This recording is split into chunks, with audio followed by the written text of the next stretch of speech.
Bonjour et bienvenue dans Histoire au poil, le podcast au cœur du vivant. Je suis Alizéa, animatrice nature, et comme tu le sais, le week-end dernier, c'était Pâques. Donc pour cette occasion, je voulais faire une semaine un petit peu spéciale sur le lapin. C'est un sujet qui me tient à cœur parce que le lapin est mon animal préféré et qu'il est souvent mécompris.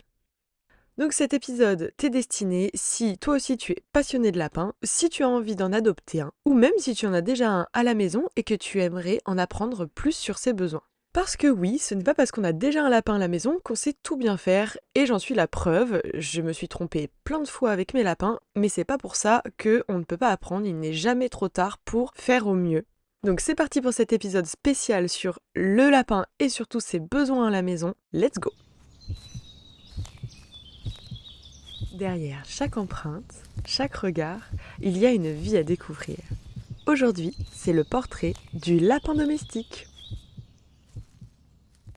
Et oui, on voit souvent le lapin comme un animal mignon, calme, facile, qu'on peut offrir à un enfant comme une peluche. Mais si tu as écouté le conte de mercredi, tu verras que la réalité est tout autre. C'est un animal complexe, sensible et exigeant. Et mon objectif aujourd'hui, c'est en 10 minutes, te donner tout ce que tu dois savoir pour bien t'occuper de lui ou savoir si c'est fait pour toi. Et on va commencer par comprendre comment il vit réellement au quotidien. Déjà, la première chose à savoir, c'est que le lapin est un animal crépusculaire.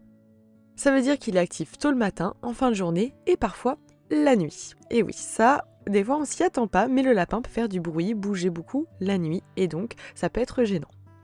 Et aussi le contre-coup, c'est que la journée en général, il fait la sieste et on peut avoir trop d'interactions avec lui. C'est aussi un animal qui a besoin de courir, sauter, explorer. Donc une cage n'est pas adaptée. Et ça, j'insiste beaucoup là-dessus parce que je sais que dans les croyances, aujourd'hui, le lapin est encore en cage parce qu'il a été enclapié, parce que c'est un animal d'élevage et qu'on a encore cette mentalité à penser qu'un lapin peut vivre en cage. Mais ce n'est pas du tout adapté à ses besoins, et même la nuit. Ça veut dire que, comme je le disais juste avant, le lapin, la nuit, c'est là où il est le plus actif, donc il va avoir besoin de bouger pendant la nuit. Un lapin n'est pas adapté à être enfermé. En fait, comme je dis souvent, on n'aurait pas l'idée d'enfermer un chat ou un chien toute la journée en cage, donc pourquoi le faire à un lapin ?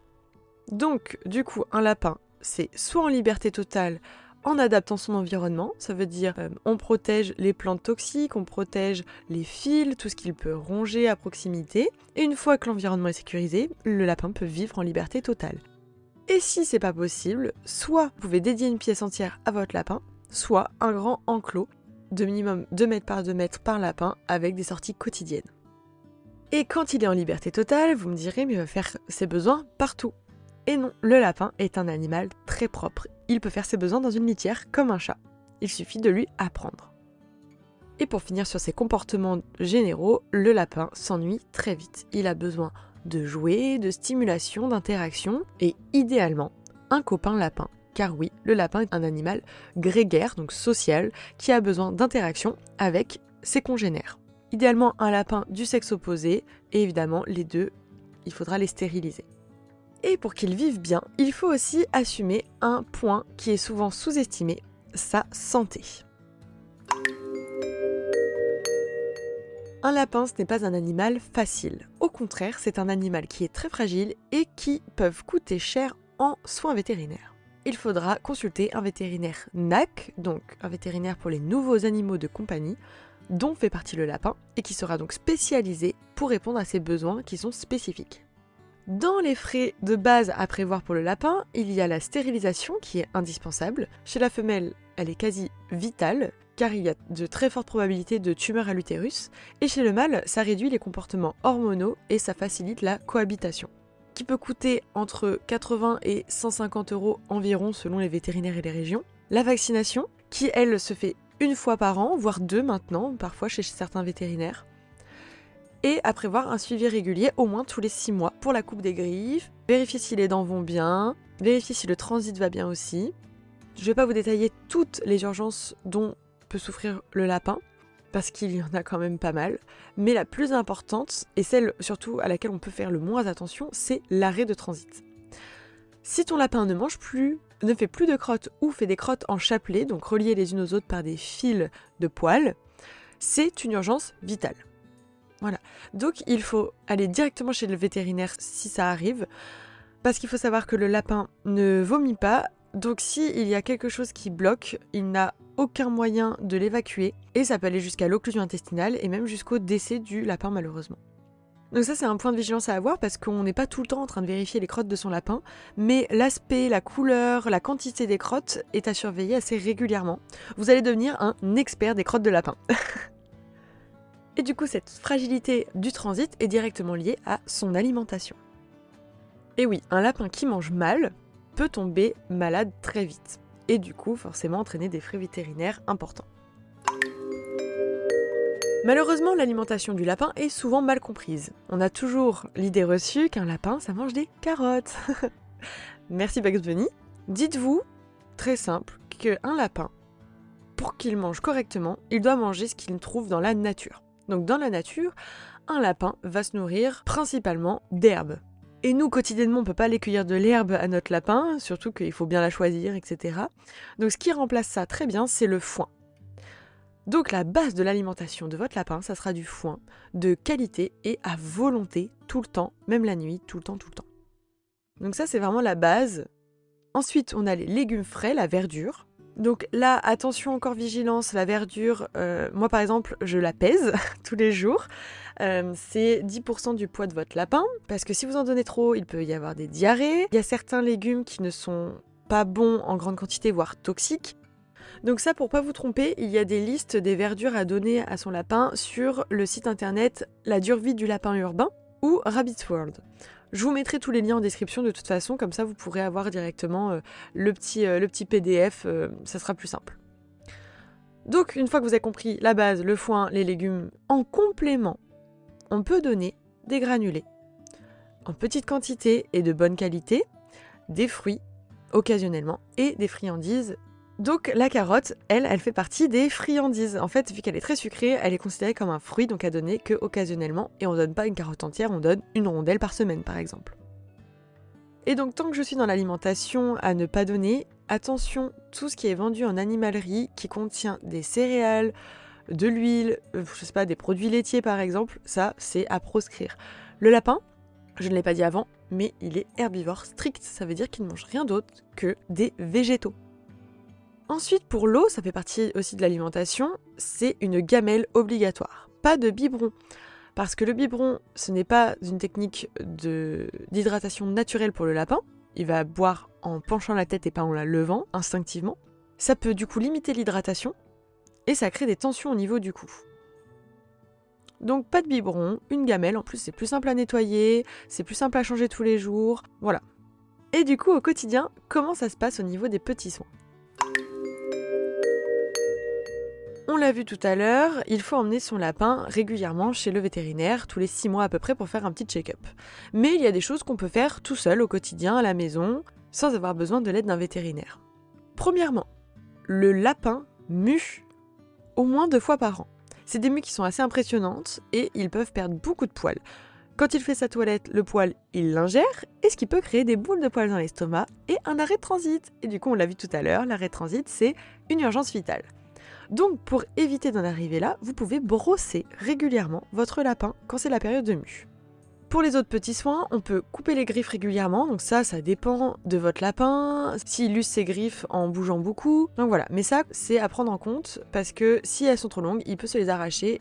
Ensuite, il faut surveiller ses dents, parce que pareil, les dents du lapin poussent toute sa vie, en continu, et s'il ne les use pas assez avec un foin de bonne qualité, ou des jeux à ronger, ses dents peuvent pousser et abîmer la langue ou les gencives à l'intérieur de la bouche. Donc ce qu'il faut retenir, c'est que un lapin en bonne santé a un poil brillant et uniforme, il est actif, il mange bien et il fait des crottes dites normales. Mais au-delà du corps, il y a aussi tout ce qui concerne son comportement. Le lapin a besoin de calme, de douceur et de respect, et surtout beaucoup d'attention. Par exemple, quelque chose qu'on peut faire un peu instinctivement, c'est porter son lapin. Alors que le lapin est une proie, et donc pour lui, être porté, c'est égal à un danger, et donc ça crée beaucoup de stress. donc on ne porte pas son lapin. Si on veut le caresser, on s'assoit au sol avec lui, on se met à sa hauteur, on le laisse venir à nous et on le caresse que si il est d'accord.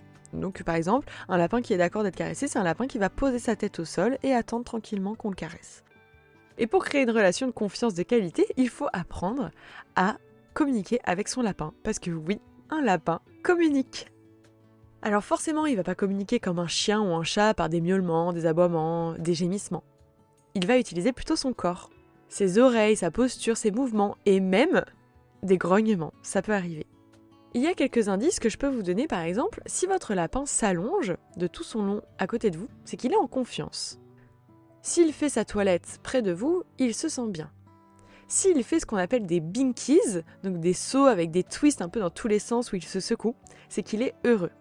S'il tape du pied, c'est qu'il a soit détecté un danger, soit qu'il est frustré, agacé. S'il grogne, c'est qu'il est mécontent. Et s'il grince des dents doucement, c'est qu'il est apaisé ou qu'il s'endort. Mais attention, parce que le grincement des dents peut aussi être un signe de douleur. Donc si tu observes bien ton lapin, tu peux tout comprendre de ses émotions. Et évidemment, chaque lapin a son petit caractère et a ses petites manières de communiquer, donc c'est à toi de détecter ce que veut dire ton lapin. Et c'est là où un lapin, du coup, c'est compliqué, parce qu'il va falloir être beaucoup dans l'interprétation de son comportement. Donc, à retenir avant d'adopter un lapin, c'est un engagement sur 8 à 12 ans, voire même plus, parce qu'un lapin peut vivre autant d'années, oui, même si c'est un petit animal. C'est un engagement aussi de temps, d'argent, oui, parce que même au quotidien, même si vous n'avez pas besoin d'aller chez le vétérinaire, au quotidien ça coûte assez cher. Donc, un lapin. Moi je le dis souvent en fait, un lapin c'est comme un bébé. Il peut vous réveiller en pleine nuit, il demande sa gamelle matin et soir, il faut faire ses courses, il faut prendre soin de lui, l'observer, l'emmener chez le médecin s'il est pas bien, et puis dépenser 145 € parce qu'il a une poussière dans l'œil. Oui, c'est du vécu. Voilà, donc il faut prendre tout ça en compte. Mais heureusement, aujourd'hui, il existe aussi plein de ressources pour bien faire. Donc si tu veux aller plus loin, parce que là, évidemment, ça a été assez condensé, toutes ces informations, je te recommande des comptes spécialisés sur les lapins, comme par exemple Rabbit's World, dont on a parlé tout à l'heure, Oops & Co, qui est l'association dont j'ai parlé dans le compte de mercredi, qui est spécialisée dans les lapins et les cochons d'Inde, Super Nana, Pimpin et Philo, et Le meilleur pour mon lapin.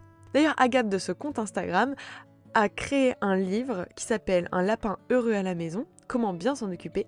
Et ça, c'est la Bible à avoir si vous voulez vous lancer dans l'adoption d'un lapin ou si vous voulez améliorer vos connaissances sur votre pitchou. C'est l'idéal, il est vraiment bien fait, il est concret. Donc foncez, c'est vraiment un achat qui est utile. Donc là, évidemment, je vous ai dépeint un portrait un petit peu horrifique du lapin en disant tous les points de vigilance à avoir et tout ce qui pouvait ne pas aller. Mais évidemment, un lapin qui est bien compris, qui est bien dans ses patounes, c'est un animal qui est drôle, intelligent, attachant et évidemment c'est du bonheur au quotidien. Mais avant d'en arriver là, effectivement, il faut quand même prendre en compte tout ce que j'ai dit pendant cet épisode et ce n'est pas négligeable. Mais si malgré tout ça, tu es quand même convaincu et tu as envie d'avoir un lapin à la maison, mon dernier conseil, ça serait d'adopter plutôt que d'acheter en animalerie. Parce que comme tu le sais, en animalerie, en fait, c'est du commerce, hein, donc les animaux sont dans des petites cages, sont pas forcément traités au mieux, et c'est un vrai business, en fait, donc leur but, c'est juste de vendre, et effectivement, d'ailleurs, exemple tout bête, hein, ils vendent des cages avec des lapins, en faisant des promotions, en faisant voilà, des lots, le lapin plus sa cage. Non, pas du tout. Ça, c'est pas adapté. Donc voilà, mon dernier conseil, ça serait d'adopter en association, en refuge, pour plusieurs raisons, parce que en adoptant en refuge, déjà vous sauvez le lapin que vous adoptez, mais vous laissez aussi une place libre à un nouveau lapin. Et en participant à l'adoption d'un lapin, vous aidez l'association à financer les soins, par exemple, que les autres lapins ont besoin. Et si ce monde associatif vous intéresse, le mois prochain, il y a la journée internationale pour les adoptions en refuge. Et pour l'occasion, j'ai créé 3 épisodes spéciaux où j'ai été interviewée 3 associations différentes de la protection animale, dont Oops & Co, dont on a parlé aujourd'hui, fait partie. Donc il y aura plusieurs thématiques, il y aura les procédures d'adoption, les avantages à adopter en association. Voilà, donc c'est des épisodes qui vont un petit peu reparler de tout ce qu'on a dit aujourd'hui, mais surtout rajouter l'expérience des associations que moi je n'ai pas. Et donc ça sera super intéressant, franchement, ces épisodes. Je me suis régalée à les tourner avec les filles qui ont bien voulu y participer. Donc voilà, ça sort le 29 avril. Et vu qu'il y aura 3 épisodes, ça sera sur 3 jours. Voilà, je sais que ça faisait beaucoup d'informations aujourd'hui, mais évidemment, tu peux enregistrer l'épisode et y revenir plus tard. En tout cas, aujourd'hui, moi, ça a été un des épisodes préférés que j'ai tourné parce que c'est un sujet qui me tient énormément à cœur, que je ne peux qu'encourager d'adopter des lapins parce que c'est un bonheur au quotidien, mais que malheureusement, il y a encore des gens qui font des erreurs, mais ça, c'est normal, on est tous humains. Donc si vous faites partie des gens qui font des erreurs et que vous êtes encore ici, c'est que vous êtes sur la bonne voie pour donner la meilleure vie possible à votre lapin. Et ça, je vous dis bravo en tout cas. Et je vous remercie. Je vous souhaite une bonne journée. Un petit bisou à votre lapin si vous en avez un. Et je vous dis à bientôt. Mouah.